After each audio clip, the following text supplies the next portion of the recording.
2022년 2월 11일입니다. 금요일이네요. 불타는 금요일. 경매 라이브 방송이죠. 56강. 우리 생생경매 교재는 이제 93쪽에 나와 있거든요. 임차권 등기와 배당 관련해가지고, 이게 아마 그걸 겁니다. 오늘은 이제 경매, 이제 임차권 등기 관련해서 배당 요구 종기일 이후에 뭐 임차권 등기 한 그런 기입 등기, 경매 기입 등기 이후죠. 그죠? 예. 근데 역시 마찬가지 제가 55강에서 말씀드렸습니다만은, 임차권 등기가 어쩌고저쩌고, 그리고 막 자꾸 처음 접하시는 분이요, 자꾸 흙에 막 얽매이면요, 헷갈려버려. 교통정리가 안 됩니다. 그럼 어떡하지? 그러니까 제가 지난 55강에서 말씀드렸죠. 그러니까 대항력 있어? 알았어. 배당 요구 했어? 안 했어? 했어. 아니면 권리신고만 했어? 아니면 권리신고만 배당 요구 신청했어? 요것만 딱 보시란 말이죠. 보시고 나서 임차권 등기 했구나. 이거 하든지 말든지. 그렇다면 임차권 등기가 말이죠. 경매 기입 등기를 이전에 하든지 이후에 하든지 그럼 우리 신경 쓰지 말자 이거지. 그런데 때로는 봐서 임차권 등기가 경매 기입 등기를 이전에 돼 있는데 이 사람이 배당 요구를 안 했다. 이때는 이제 이런 지금 제가 말씀드리는 이런 방송 내용에 대해서 잘 모르시는 분들은 말이죠. 그때부터 헷갈리는 게 막 헷갈려버려요. 아까 오전에 보니까 여기 여자분이신 것 같은데요.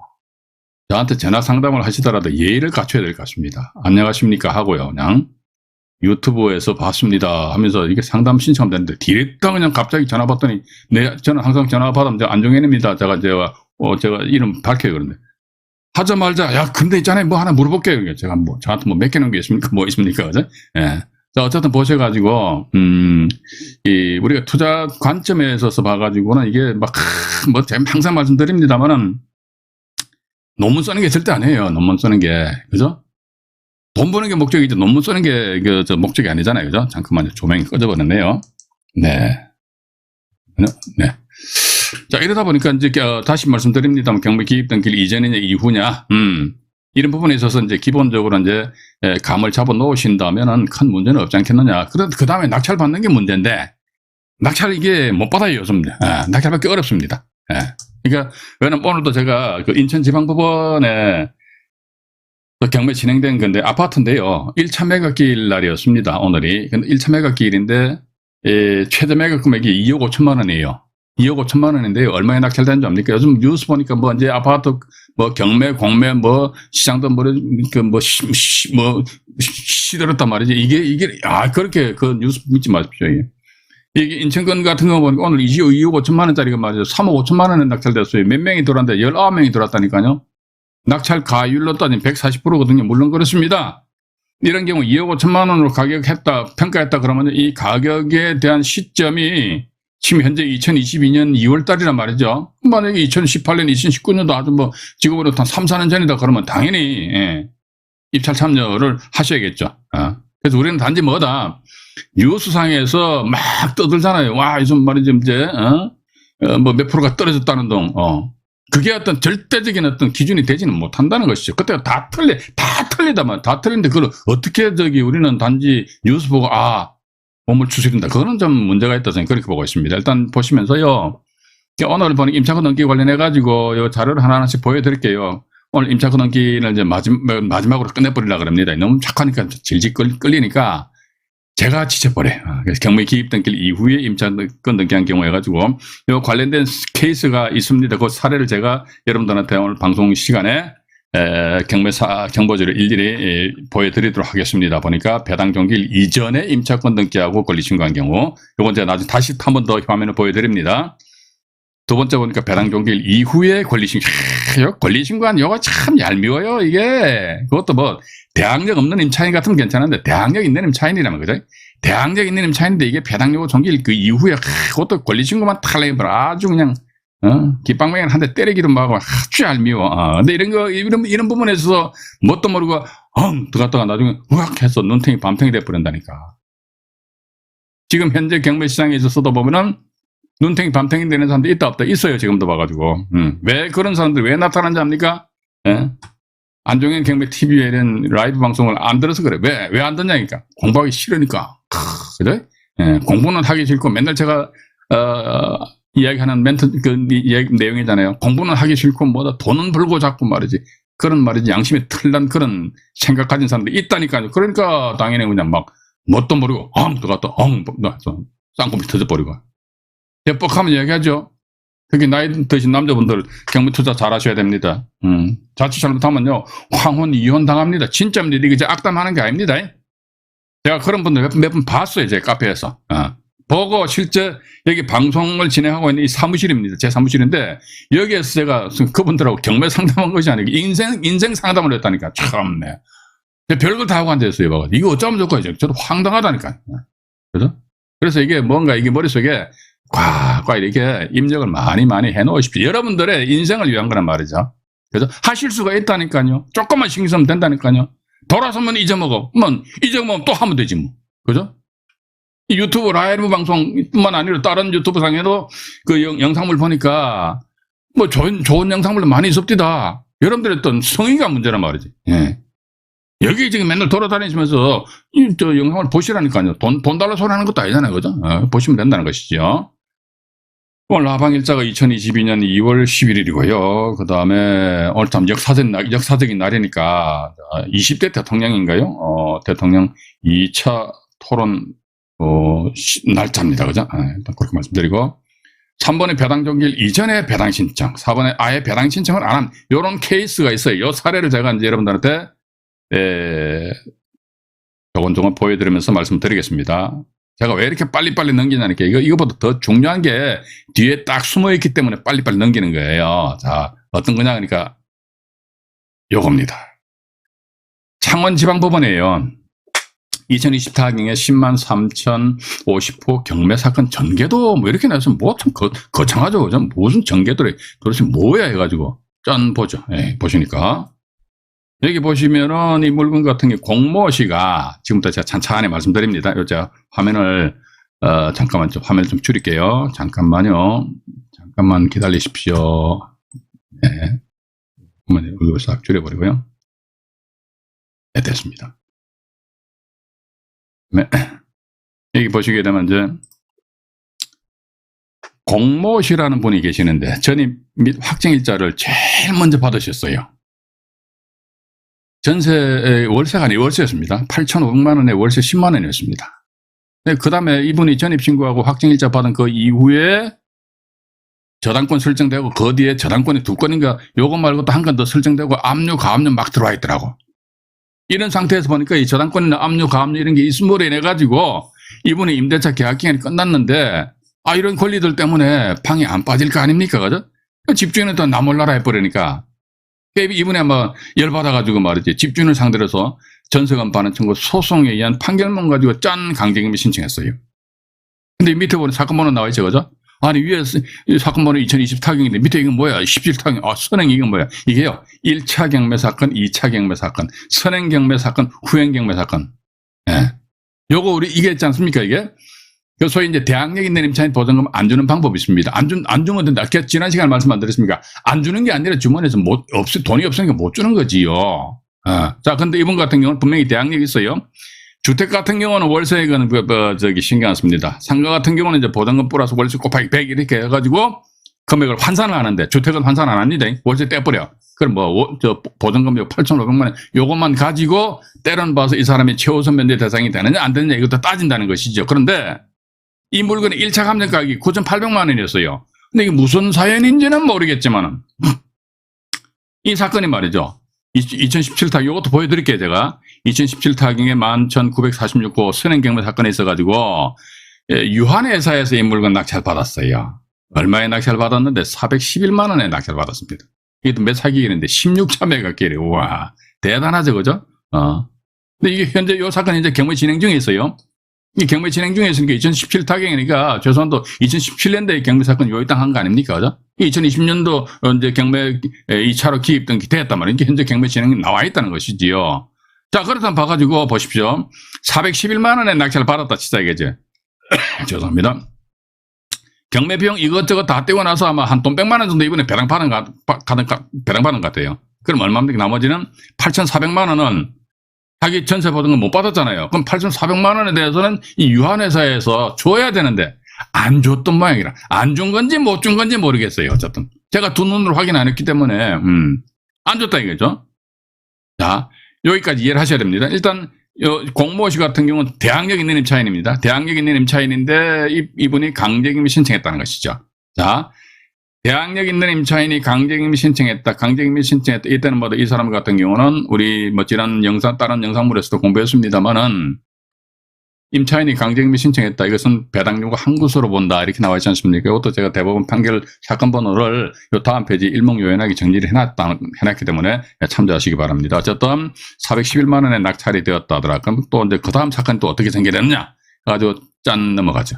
넘어가니까 유한회사가 낙찰 받아가 자기 앞으로 소유권 이전 넣기를 했어요. 한 상태에서 정모 씨가 제3자입니다. 강제경매 신청했어요. 이게 이제 후행경매 사건입니다. 여기 선행이란 말이죠. 후행 사건에 보니까 2024경에 10만 3,050, 이 번호란 말이죠. 그죠? 예. 근데 1차 감정가 이상하게 봐가지고 선행 사건에 있어서는요, 1차 가격이 9,800만 원 했는데, 이번에도 후행 사건에 있어서 1차 감정가 9천만 원이, 이게 아마 빌라 같습니다. 빌라 세상에 그 감정가 믿으면 안 됩니다. 빌라뿐만 아니라 일반 아파트뿐만 아니라 경매 부동산, 모든 부동산 제가 그렇게 봅니다. 감정가 믿으면 안 돼요. 믿으면. 예, 감정평가 업계에 계신 분들은 안종이 진음시키 하고 저를 요구를 하셔도 괜찮습니다. 이게 왜 믿을 수가 없느냐. 그러니까 그분들이 감정평가를 잘못해서 못 믿는다는 것이 아니고 내가 입찰하는 시점 대비해서 그 경매 물건의 감정평가된 시점하고 시차가 최소한 6개월 이상 1년 이렇게 차이가 나버린단 말이죠. 그렇기 때문에 이게 신뢰를 할 수는 없는데, 그런데 이게 그래도 2017 타경에서 9,800 했는데 2020 타경 같으면 최소한 1억을 넘겨야 되는데도 불구하고 오히려 떨어져 버렸어요. 떨어진 상태에서 공모시가 이제 배당 요구를 했습니다. 배당 요구 보니까 8,421만 9,292원 하니까 8,500만 원에서 한 8,420, 한 80만 원 정도, 한 80만 원도 채 낙찰, 배당 못 받은 것 같아요. 여기 보니까 411만 원에서 경매 비용 빼고 나머지 받았는데 자녀 금액이 8,400여만 원 정도 된다는 거예요. 이걸 유한회사에서 안 주니까, 안 줬다 이거. 안 준 상태에서 이번에 살고 있는데 다른 제3자가 경매 진짜 아니고, 이거 봐라. 내 자녀 보증금 주지도 않은 상태에서 또 경매가 넘어왔네. 아무튼 법원에서 또 이제 임차인들한테 막, 현장, 집행관이 현장 나가서 조사해보니까 공모시라는 사람 주민등록 되어 있거든요. 그래서 또 이제 법원에서도 이 공모시라는 사람한테 나름대로 통제합니다. 어떤 거 하니까, 이 집이 경매 진행 중에 있으니까 권리신고및 배당요구 신청하시오. 그래서 이분이 권리신고및 배당요구 신청을 또 했다는 것이죠. 이것도 보니까 배당요구 종기일 있지 않습니까? 배당요구 종기일 이전에 딱 해버렸어요. 배당요구 종기일 이전에. 그래서 또, 이번에 보니까 진짜 열받았던 모양이야. 배당 종기일 이후에 씩씩거리면서 임차권 등기까지 했어요. 임차권 등기. 임차권 등기를 했는데, 근본에 오늘이 2022년 2월 11일이지 않습니까? 이게 2022년 2월 21일. 앞으로 10일 후입니다. 10일 후에 11차 매각기일이 지정 잡혀 있습니다. 이 날짜에 최저 매각 금액이 얼마냐. 와, 이 물건이 이상해 봐가지고. 나중에 근데 경매 정보지에서 물건 보시면요. 썩어버렸어. 그러니까 여러분들도요, 보셔가지고 경매 정보지를 보시는데 단지 가격이 싸단 말이지. 그런 관점에 있어서 접근하시면 된다, 안 된다? 안 된다, 저는 그렇게 봅니다. 가격 싸다고 완전 말 그대로 걸레 같은 물건인데 그거 낙찰 받아서 뭐 어쩔긴데 봐가지고. 그죠? 이게 우리는 이렇게 생각하셔야 돼요. 경매 시장에 어떤 물건이 나왔다 이거지. 그럼 내가 저거 낙찰 받는다 치자 이거지. 그죠? 내가 낙찰 받으려고 권리 분석할 거 아닙니까? 나름대로 현장 가서 조사를 할 거 아닙니까? 그러면 낙찰 받은 그 이후에 그 부동산에 대해서 과연 내가 어떠한 식으로 활용을 할 것인지, 거기에 대한 활용 방안을 가지고 있어야 될 거 아닙니까? 단지 싸니까 낙찰 받는다? 에이, 그거 아닙니다. 제가 지난 시간에도 경매 사례를 몇 건 보여드렸습니다. 둘러치나 매치나 말이지. 결과는 똑같다 이거지. 또 나아가서 이런 물건을 쳐다도 봐서는 안 되는 물건이다 이거지. 예를 들어 1억짜리가 1,000만 원까지 떨어졌어요. 우와, 참 더럽게 싸다 말이지. 예? 1억짜리가 1,000만 원까지 떨어졌으니, 야, 되게 싸다 해가지고 그 관심 가진다. 그 사람 바보 멍텅구리예요. 경매 경자도 모르는 사람이에요. 그런 사람들은 제가 솔직히 말씀드리는데 제가 또 악담할게요. 그런 분들은요, 돌아가실 때까지 한 건도 낙찰 못 받아. 이게 경매라는 그 자체를 모르기 때문에 감을 잡아야 될 거 아니냐, 그지? 그게 제가 답답해서 말씀드리는 거예요. 답답해서. 제가 답답할 필요 없겠죠. 저랑 아무런 관계도 없는데, 맞잖아요, 그죠? 요 상태에서 보니까, 11차 매각기일이 2022년 2월 21일입니다. 그런데 근본에 966만 원까지 이게 최저 매각 금액이에요. 그러면 1차 뭡니까? 감정가액이 9천만 원이잖아요. 9천만 원에서도 하니까 960여만 원까지 떨어져서 야, 이게 뭔가 물건이 썩었지 않느냐. 그럼 이런 물건은 딱 보는 순간 경매 투자 대상에서 아웃시키고 제외시키면 안 된다는 것입니다. 그죠? 근데 그것도 모르고 이야 9천만 원짜리가 960만 원까지 떨어졌구나. 이야 해가지고 막 저한테 전화 주시고 막 상담하시면요. 제가 막 짜증냅니다. 이러고 그러니까 상담 신청하세요. 상담 전화 주시라니까. 대화자 문자나 카톡으로 주지 마시고요. 직접 전화를 주세요. 전화. 한 번은 뭐 오늘도 보니까 한 번에 보니까 카톡을 막 사건 번호 막 입력해가 막 분석해 달래요. 아유 제가 이거 완전히 이게 문자 이거 못 찍어요. 잘 못 찍는데 이거 짜증이 나더라고. 그래서 전화 주세요. 또 전화는 안 주시네 봐가지고. 전화 주시면 아마 안정현이가 잡아먹는 먹는 줄 아는 것 같아. 그런 배짱도 없이 경매에서 뭘 하겠다는 겁니까? 그죠? 전화 주시라니까 뭐라면 괜찮아요. 봐가지고. 제가 이제 경매 물건을 직접 놓고, 분석을 원하신다 그러면 제가 사무실에 있어야 되고. 그렇지 않고 일반적인 경매 물건, 경매 사안 같은 경우 그냥 전화 주시면 제가 아는 범위 내에서 다 제가 답변 드리겠다는 겁니다. 그죠? 예. 그렇게 하시고, 어쨌든 여러분들이, 어쨌든 고기 잡는 방법을 캐치해가지고 여러분들 돈 많이 버시면 될 거 아닙니까? 돈 많이 버시고, 입싹 딱 떨어져, 제가 뭐 압니까? 모릅니까? 모르잖아요. 그죠? 그래서, 다시 한 번 더 정리를 해드릴게요. 보니까, 이게 이제, 선행경매 사건입니다. 후행경매 사건이고요. 선행경매 사건에서 대항력 있는 임차인이죠. 요거보다 저당권도 빨리 전에 신고했으니까. 근데 이번 같은 경우 보니까, 한 80만원 정도밖에 배당을 못 받은 것 같아. 예? 왜냐면 이게, 411만 원에 유한회사에서 낙찰 받았기 때문에. 저도 이게 유한회사에서 이런 걸 왜 낙찰 받는지 돈 안 돼요, 이런 거. 낙찰 받아 보증금 안 주거든요. 이게 보증금 안 주고 또다시 경매가 들어왔을 적에 어떻게 하면 수익을 발생시킬 것인가 그런 어떤 생각을 하고 해야 되는데 전혀 어떤 좋지도 않지 하고 그냥 멍 때리고 앉아있더라고. 왜 받는지 모르겠어. 이해가 안 돼, 이해가 안 돼. 그래서 선행에서 유한해서 낙찰을 받고 나서 아마 안 주니까 이제 다른 제3자가 또 경매 신청을 해버리니까 하니까 이제 이분이 선행 사건이죠. 여기까지 선행 사건입니다. 선행 사건에 대항력 있는 임차인이 열받아가 또 경매 진행 중이네. 보증금도 안 주면 말이지. 8,400만 원 자기 배당 받을 게 있다 해가지고 이제 법원한테 배당 신청했어요. 배당 요구 종기를 이전 했단 말이죠. 했는데 이건 또 임차권 등기를 했다. 그럼 우리가 가만히 보니까 임차권 등기 같은 경우는 임차권 등기 시점 먼저 요게 뭡니까? 경매 신청에는 기입 등기잖아요. 그죠? 경매 신청에는 기입 등기 이후에 임차권 등기가 했다. 경매 신청에 기입 등기 이후에 임차권. 여기에 딱 집착하다 보면 다른 게 뭐예요? 경매 기입 등기 이후에 임차권 등기구나. 그렇구나. 또 두 번째 보니까 이 사람 보니까 배당 요구를 했네. 언제 했어? 배당 요구 종기를 이전했네. 와, 그럼 배당 받아 가겠네. 이렇게 생각하고 이 물건 접근했다는 완전히 진짜 피똥사입니다. 피똥사. 이런 경우는요. 선행경매 사건, 후행경매 사건 해가지고요. 선행경매 사건에 있어서 대항력 있는 임차인이지 이 사람 그죠? 선행경매 사건에 있어서 대항력 있는 임차인입니다. 대항력 있는 임차인 이 사람이 자기 전세보증금 전액을 다 못 받았다 이거죠. 그러면 낙찰자 유한회사로부터 나머지 자녀 전세보증금은 반환 받아야 되거든요. 근데 안 주는 거야. 안 주니까 이 사람 계속 이 집에 살아야 될 거 아닙니까? 아이고 살고 있는데 이게 또 경매가 넘어와 버렸네. 이게 후행경매 사건입니다. 또 경매가 넘어왔다더라 이랬을 적이에요. 이 사람 배당 신청했죠, 그죠? 배당 신청해봤더니 꽝이야. 필요가 없어요. 배당 신청 100번, 1000번 하더라도요. 법원에서 받아는 주는데 효력이 전혀 없다는 것이죠. 요 내용은 역시 마찬가지. 우리가 생생경매 2편에서 보면요. 하면 당합니다라는 그런 제목을 해가지고 제가 그 자료를 몇 개 정리를 해놓은 게 있어요. 그거는요, 실제 이제 경매하시는 분들은 아직 안 하시면 다 아세요. 아시기 때문에 이제 그런 유행의 물건에 있어서 내 낙찰 받아가지고 대항력 있는 임차인 보증금 안 주면 되지 해가지고 다시 수익을 올리는 그런 아주 그냥 깨재재한 생각 가지지 마십시오. 그거 돈 안 돼요. 잼밥 대놓고 말씀드립니다. 돈 안 된다니까. 돈 안 되는데 맨날 한마디로 사람이 초답스럽게 그렇게 깔짝깔짝 하는지 모르겠더라. 참 답답하더라고요. 답답해. 근데 제가 왜 이걸 아마 2편에서 말씀드려놨냐면요. 돈은 안 되는데 이렇게 깔짝깔짝거리는 사람들이 있다는 것이지요. 그런 사람들은 당하지 마시라고 제가 이제 그 책에다 언급을 해놨습니다. 예, 그렇게 하시고요. 자, 그렇다면 여기 보시니까 이제 다음 페이지로 잠깐 넘어가 볼게요. 라방이 씨 나와 있고요. 임차인의 강제경매 신청은 배당 요구한 것으로 본다. 그죠? 그러니까 임차인의 강제경매 신청은 당연하죠. 임차인이 전세금반환 청구 소송에 판결만 가지고 강제경매 신청했어요. 그럼 너 왜 강제경매 신청했니? 나 배당 받으려고. 배당 요구한 것으로 보는 거예요. 이게 이제 대법원 사건 번호 있습니다. 필요하신 분들에게 메모를 해 놓으시고요.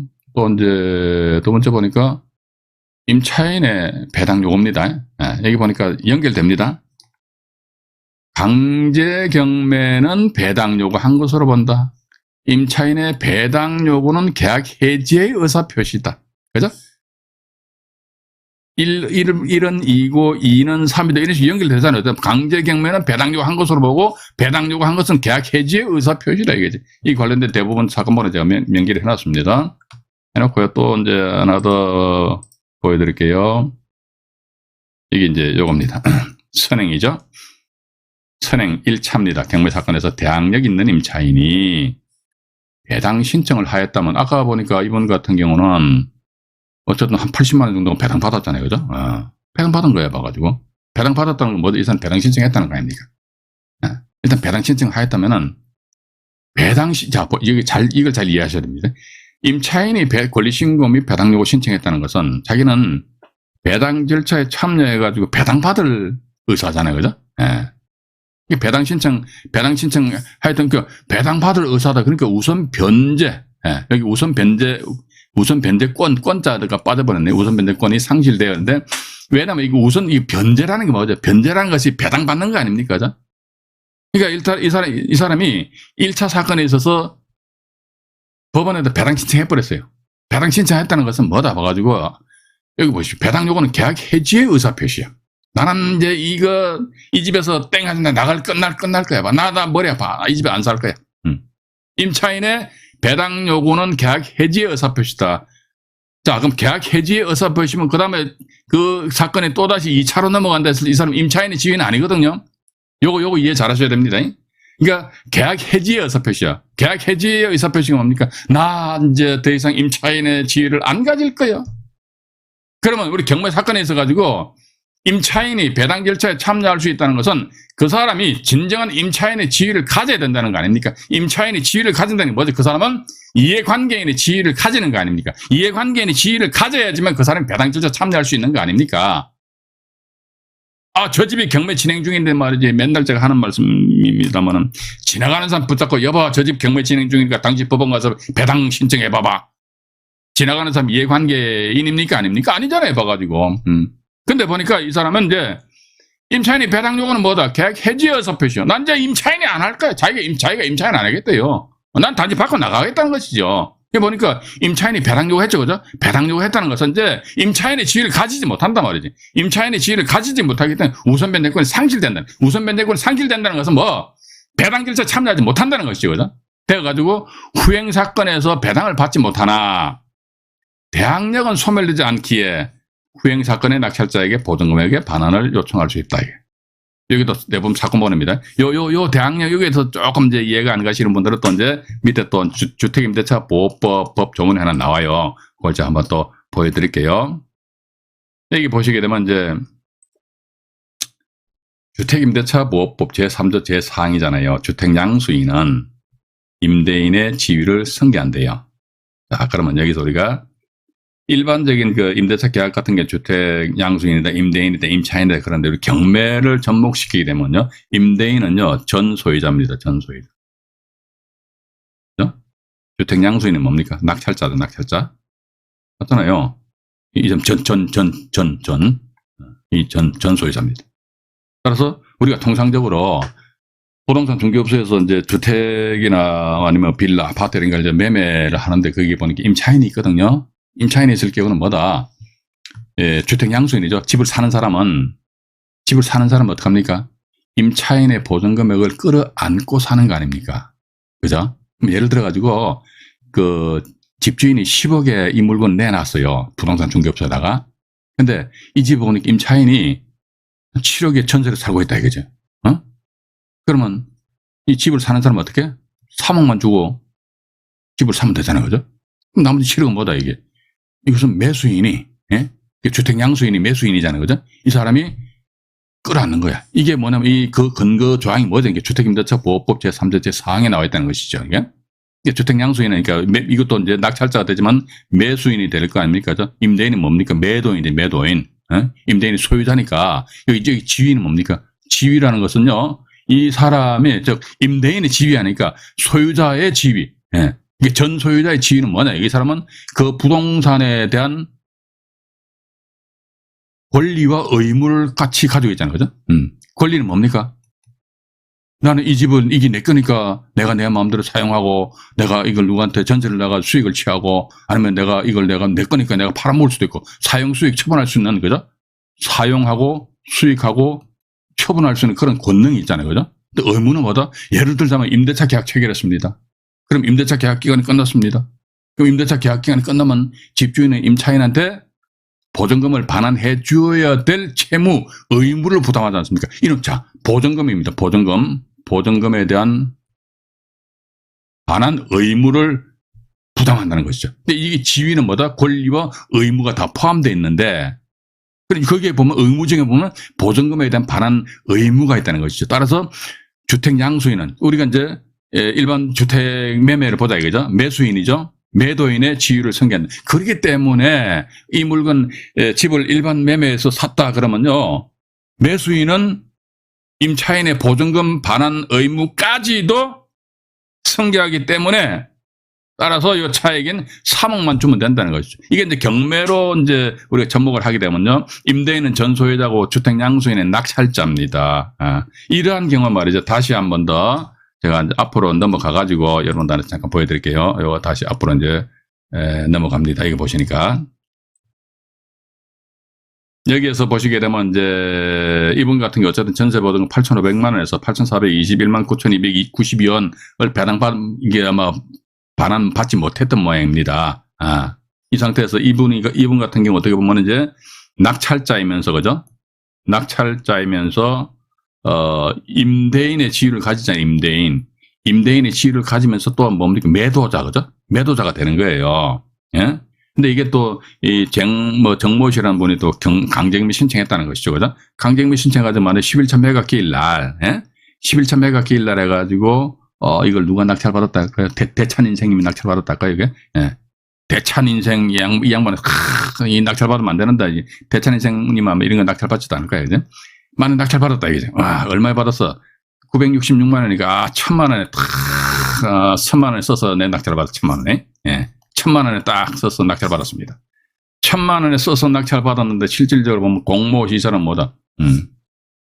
선행 사건에 대항력 있는 임차인이잖아요. 그죠? 선행 사건에 대항력 있는 임차인인데 이 사람이 배당 신청을 하였음에도 불구하고 이때 이분이 자 보십시오. 공모시가 강제경매 신청했죠. 이거 찬찬히 잘 들어보세요. 공모시가 강제경매 신청했다. 강제경매 신청한 것은 뭡니까? 배당 요구 한 것으로 보잖아요. 그죠? 제가 조금 전에 대법원 사건문을 보여드렸잖아요. 판결문. 임차인이 경매 신청했어. 누가 경매 신청했어? 나 배당 받으려고. 배당 요구 한 거로 본다. 그죠? 배당 요구 했죠. 그죠? 배당 요구 했어. 배당 요구 하였다 하더라도 근데 이게 또다시 경매가 넘어왔다. 또다시 경매가 넘어왔어요. 또다시 경매가 넘어왔다 하더라도 배당 요구 한 것은 뭐다? 계약 해지 의사 표시라고 말씀드렸잖아요. 그죠? 임차인이 경매 신청한 것은 배당 요구 한 것으로 본다고 배당 요구 한 것은 뭐다? 계약 해지 의사 표시라는 것이지요. 그죠? 계약 해지 의사 표시는 넌 더 이상 임차인이 아니요. 임차인이 아니면 넌 이해관계인이 아니요. 이해관계인이 아니면 배당질서 참여가 안 돼. 그죠? 안 된단 말이에요. 이게 꼬리에 꼬리를 문수게 딱 이해를 하셔야 됩니다. 그러니까 배당 신청했다. 그럼 법원은 받아는 줘요. 모든 서류는 법원에 말이지 일반 민원인들이 법원에다 어떤 문서 서류를 제출하면 다 받아준다니까. 받아주는데 받아준다 해가지고 이게 전부 다 100% 효력이 있느냐? 그건 아닙니다. 그럼 거기에 대한 이 사람의 배당 신청 효력이 있느냐 없느냐 여기에 대한 판단은 누가 하느냐? 낙찰자는 내가 해야 된다 이거지. 그래서 내가 그런 판단을 할 수 있는 능력을 키우기 위해서 우리가 오늘과 같이 말이죠. 2022년 2월 11일 대통령 후보 제2차 토론 지금 한참 하고 있겠다, 그제? 있음에도 불구하고 우리가 이렇게 라이브 방송에 집중하시는 거 아닙니까, 그죠? 예. 이거 여러분들 정리해 놓으셔야 됩니다. 그럼 나중에 누구한테 물어보면 되지, 봐가지고. 근데 그 사람이 50보 100보 해가지고 여러분들이나 보다 더 못한 어떤 실력 가지고 있으면 어떡할 겁니까, 봐가지고. 그죠? 그래서 이제 다시 말씀드릴게요. 만약에 우리 대찬 선생님이 이 물건 1,000만 원에 낙찰받았어요. 이야, 이게 9천만 원짜리를 1,000만 원에 낙찰받았고, 이야, 근데 문제는 뭐다, 이게, 이 사람 배당 신청하였음에도 불구하고 이 꽝입니다, 이게. 예. 이 사람아, 네가 경매 신청해가지고 경매 신청한 것은 배당 요구한 것으로 보고 배당 요구한 것은 계약 해지 의사표시잖아. 그래. 계약 해지 의사표시 같으면 이 사람은 당신은 말이지 이해관 임차인으로서 지위를 가지지 못하잖아. 임차인이 아니면 그 이해관계는 아니잖아. 그럼 배당 못 줘. 그럼 나 보증금 8,400원 어떻게? 그런데 있잖아. 당신이 이때 전입신고해가지고 대항력 가지고 있지, 그지? 대항력 가지고 있기 때문에 주택임대차보호법 제3조 제4항 규정에 의해 가지고 이 물건 예를 들어 대찬 선생님이 이제 낙찰받았다는지, 낙찰자 이 사람한테 반환 요청하면 된다, 이거지. 그럼 결과는 저건 이제 만약에 1,000만 원에 낙찰받잖아요, 그죠? 그럼 8,400만 원 끌어안습니다. 얼마입니까? 9,400만 원. 하여서 봐가지고 1차 감정가 9천만 원짜리인데 9,400 같으면 400만 원 더 지급을 하더라도 미치는 장사가 안 된다면 당연히 할 수도 있겠지요. 그죠? 그런데 이게 자칫 내가 판단 잘못해가지고 미치는 장사했다면 이게 참 어디 가서 하소연도 못하고 말이죠. 안 그렇습니까? 야, 이러다 보니 벌써 30분이 넘어버렸네요. 자, 일단 그렇게 이해를 하시고요. 다시 제가 우리 화면을 정리해가지고요. 여기서 라방에서 이제 다시 말씀드리도록 하겠습니다. 일단 여기서 1차가 아니고 1부 방송을 마치고 2부 방송에서 여러분들 만나 뵙도록 하겠습니다. 1부 방송 마치도록 하겠습니다.